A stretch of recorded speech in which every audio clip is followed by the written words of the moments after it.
birakenewe.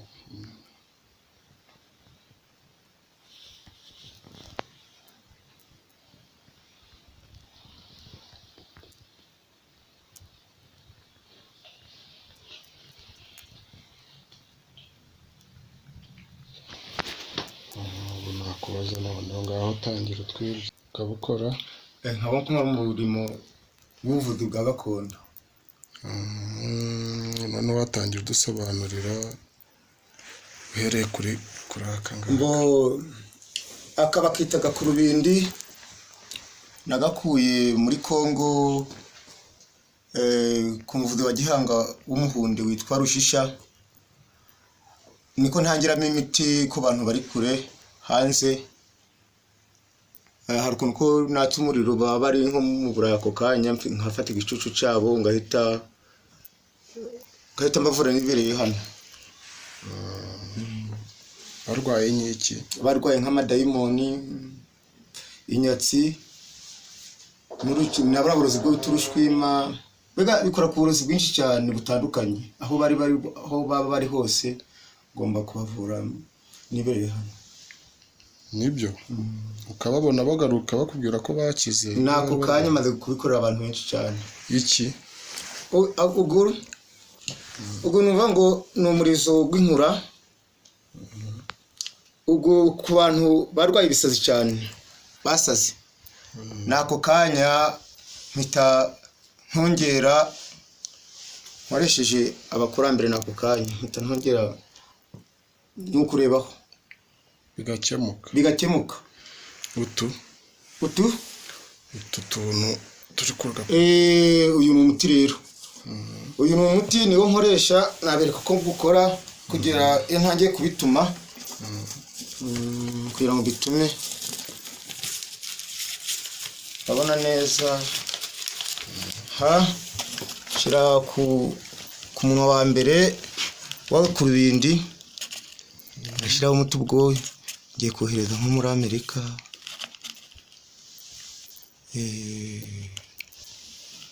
Urabona mu kanya bizamutse. Ubwo urabona urebye umuriro n'ako kanya mu minota mikeya ngomba kugutuma umuntu aho ariho hose afite uburwayi wamusangayo. Wayibonye nta bindi nkoresheje mu muti wanjye.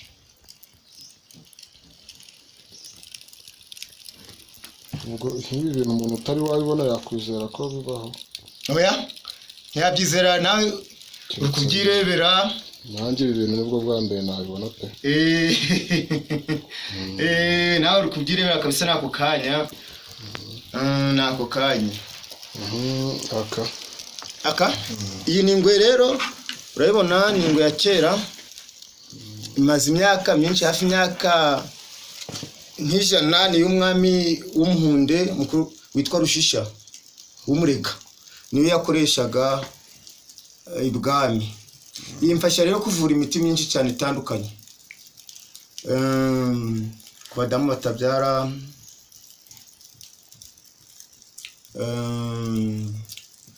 ku bakobwa abandi gushaka, nkoresha iyi ngwe yanjye nkabatongera, nuko ibintu bigakorwa. Bigakorwa. Wabuze umugabo akamubona nako kanya, wabuze n'urubyaro akarubona nako kanya. Nibyo. Aka kantu si kameze gatya. Aka kantu urakabona. Ubu kuri agasana n'inuza n'igishushye. Urebye neza nawe kureba. Yiri nkongoro yanjye rero nitumagaho nshaka, aho nshaka babibye umuntu ako kanya ihita ibigaruza nako kanya. Ndayigutuma ntabwo nduga, ariko ndayigutuma ako kanya ibintu bikagaruka. Urayibona ukuntu kimeze. Watwereka uko ikora nayo iyi.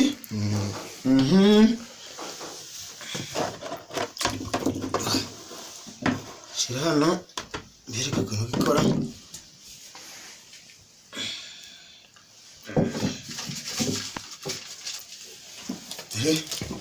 Urabona gano ni amazi.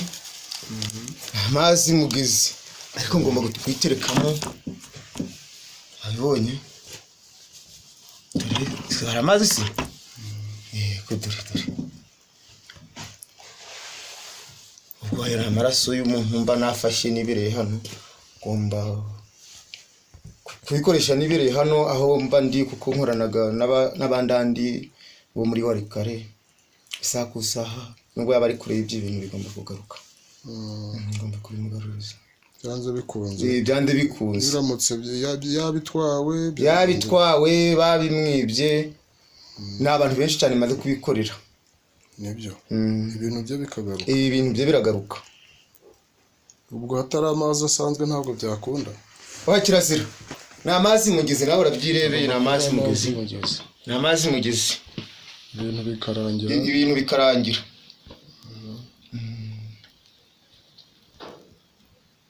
kuko hari abantu dukorana cyane b'abasaza bo muri Kongo kuko nanjye niyo mvuka reka nawe uri umukongomani nanjye ndi umukongomani ubwo ibi byose hari aho bihuriye oya buri kintu gikora ukwacu nakubwiye kano uri kureba ukuntu ko gakora ukwako n'aka gakora ukwako n'aka gakora ukwako n'iri rigakora ukwako waribonye ugomba kurigurutsa rikayisha iyo ija rikajya kubizana ukaba wifuje ko ibi bintu twabisangiza abantu mwabisangiza abantu bakamenya ko bikora ko bifite ibyangombwa byabyo ahubwo icyo wabwira abantu ni iki ibyo byangombwa wabitwereka nabibereka bakabibona ko bihari nabibereka inkuramuraga Rwanda mu buvuzi gakondo bwa Kinyarwanda y'icurukubare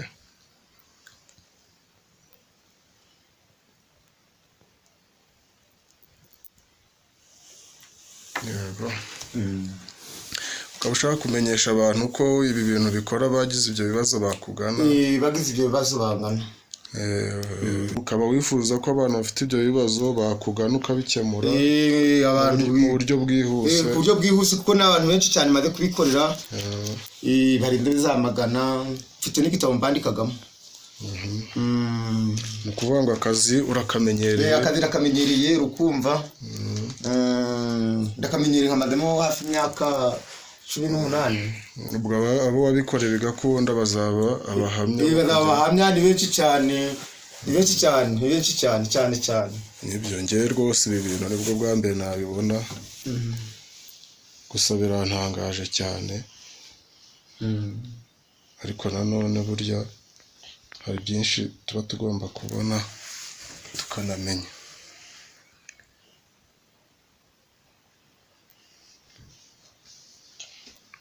ngubu ndumva hari icyo waba wibagiye kubabwira oya nyine ni ukuvuga ngo baba bafite ibyo bibazo byose kuba natanze umuntu wanjye wa telefone bampamagara baba bari kure nkabafasha aho baba bari hose nabafasha ariko icyo kintu wambaye ntabwo ugeze ukinsobanurira uyu ni umutandiro wacu w'umugezi w'abakorana n'ubuvuzi bwa Gihanga nibyo iyo ngofero nk'iy'abasaza buriya nayo ibiri mu kazi ni ngombwa nibyo ni ngombwa ubwo abari bafite ibibazo byagize rero byabananiye ubwo nkeka ko bakubonye ibyo bibazo byabo ugiye kubikemura ako kanya sawa murakoze kandi namwe murakoze ndabashimiye